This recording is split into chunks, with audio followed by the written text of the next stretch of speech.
Hello and welcome to the Grand Line Review, your source for everything One Piece. Today we are going to be treading on firmer ground because it's about time. Almost 2 years ago now, I made my top 5 best and top 5 worst Devil Fruits videos, and to be completely honest with you, they are some of the worst videos I've ever made, and I'd really like to take them down, but they are by far my most viewed videos on the channel, and they still bring in subscribers on a daily basis, so I'm in a slightly awkward position. However, what I can do is remake them. Never fear though, this is not a straight up remastering of old content, because people have had 2 years of commenting to change my mind on my initial picks. And the series itself has evolved quite a bit, so this really is more of a much needed update. If you're familiar with the previous lists, you'll probably be shocked at just how different they are actually. And today, we are going to be starting out positively by going over the top 5 best Devil Fruits. The criteria for this list is as follows. Devil Fruits will be examined based on how they would affect a regular, everyday human. As a result, we are not taking the Devil Fruit users into account, only the powers granted by the fruit itself. Also, we will only be taking into consideration Devil Fruits that we have some sort of confirmed understanding of at the time of this recording. So if any of you out there are looking for certain powers from Wano, sorry, but that's not happening this time around. I also don't want to hear any crap about, well, a Devil Fruit is only as strong as its user, because while that may be true, it's also true that some Devil Fruits are just plain better than others before the user even steps into the equation. Furthermore, all Devil Fruits on this list must be canon, because consuming a non-canon Devil Fruit is very much like eating a smile fruit. It's somewhat of a novelty, but for the most part entirely disappointing and has no place here. In fact, you know what? We've already spoken about it far too much. So with that out of the way, let's begin.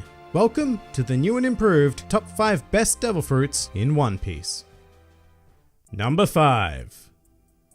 The Doku Doku no Mi. Starting things out today is a fruit I think often flies under the radar of many fans, myself included, because I certainly did not feature it on the original list. What we have here is a paramecia type that allows its user to conjure and manipulate different types of lovely poison. And before we move on, yes, it is a paramecia, not a Logia, and Magellan is not an awakened paramecia user either. The power we see on display with this fruit is the base form of the Doku Doku no Mi, and it is pretty damn devastating, as it can be potent enough to act as anything from a mild irritant to an instantly deadly dosage. The poison can be produced in liquid or gas form, the latter of which being simply terrifying, and if there is a limit on how much can be conjured at any given time, it's an amount so absurd that it doesn't even come into consideration. And poison is one of those things where it really doesn't matter how strong you are, you're going to be subject to a fatal encounter, as discovered by both Luffy and Blackbeard, who were dealt with by this fruit with astounding ease. On top of that, it also has some nice utility in the area of travel through the Venom Road ability, but quite notably, it does not make the user immune to other poisons. I mean, yeah, you won't be killed or in any way harmed, but you will be sent to the bathroom for hours on end. In any case, this fruit certainly does not receive the recognition it deserves amongst the fanbase for how incredibly deadly it is, but it has certainly earned its spot here today. Number 4. The Magu Magu no Mi. You know, it's really difficult to go past this fruit when considering the very best in the series, but hey, I did just that, and here we are now to make things right. The Magu Magu no Mi is a Logia type that allows its user to conjure, manipulate, and become magma, also known as the hottest natural substance on the planet. And when you can craft it at your leisure, then you become one of the most terrifying individuals on said planet. Just as with the poison of the Doku Doku, it's difficult to ascertain a limit to the magma produced. However, one only really needs a small amount to be considered exceptionally dangerous, let alone the whole, volcano's worth we've seen conjured in the series. The other key difference here is that this is a Logia fruit, and being able to turn your body into magma simultaneously acts as a perfect offense as well as defense. Unless you're a true master of Haki or have a very convenient Devil Fruit power of urine to deal with it, you are screwed. Furthermore, thanks to the One Piece Vivia Card data book, we now know for a fact that the Magu Magu no Mi is the Devil Fruit with the quote-unquote highest offensive power. Now that is a very vague statement, don't take it to mean that it is definitively the most powerful Devil Fruit in existence. I mean, it can't be given how early it's appearing on this list, but I would take it to mean that its powers are the most offensively potent, and I think we've seen more than enough examples of that to safely drop it into the number 4 spot today. Number 3.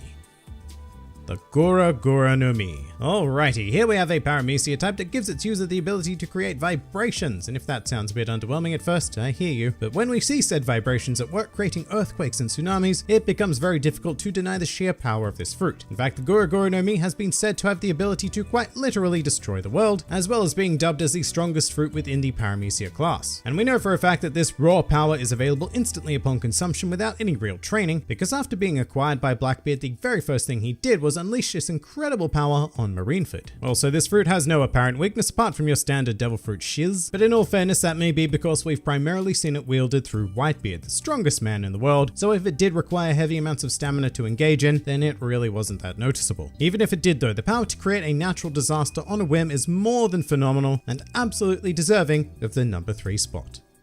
Number 2.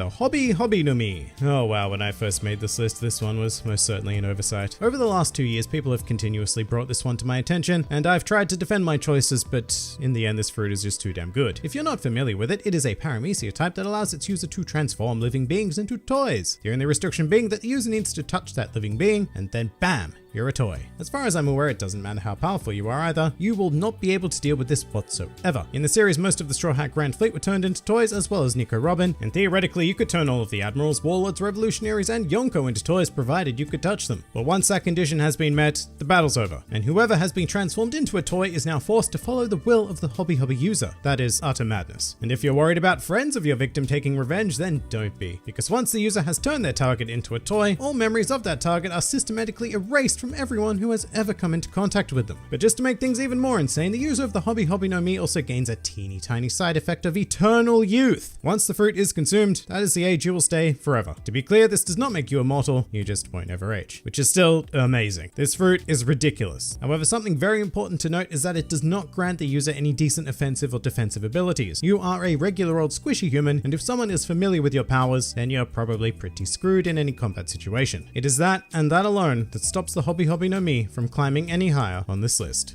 Now before we get to number 1, let's do something I don't normally do on the channel, but I did it in the original video, so why not? Honorable mentions of devil fruits that did not quite make the list today.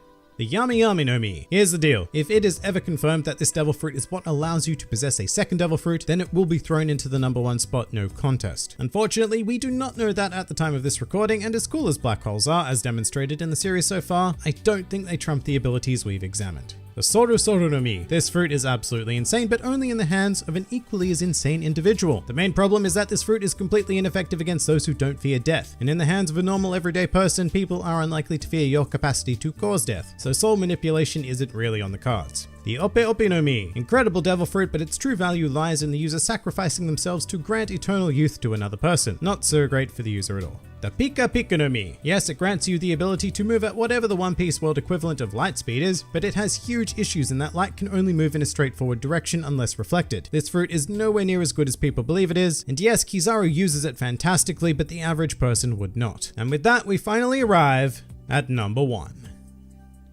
The Goro no Mi, the reigning champion and one of only 2 fruits from the original list to retain their position. I cannot stress enough just how bloody amazing this fruit is. I know a lot of people are probably angrily typing something along the lines of, how can lightning be better than light? Light is so much faster. And you're right, but that is literally the only advantage that the Pika no Mi has over the Goro no Mi. As a lightning Logia, the user of this fruit has the ever amazing power to travel wherever the hell they want, because lightning is not bound by the restrictions of light, as well as conjure far greater destructive power, capable of one-shotting most individual combatants, and even destroying entire islands with seemingly no effort whatsoever. It's certainly not on the same scale of destructive power as the Goro no Mi, but the user of the Goro no Mi is granted an incredible level of control, able to focus wildly deadly power into precise targets, avoiding unnecessary destruction should the user see fit. It also happens to be one of those very rare fruits that allows a user to revive themselves from the verge of death by being able to administer a shock to their heart upon entering a state of cardiac arrest.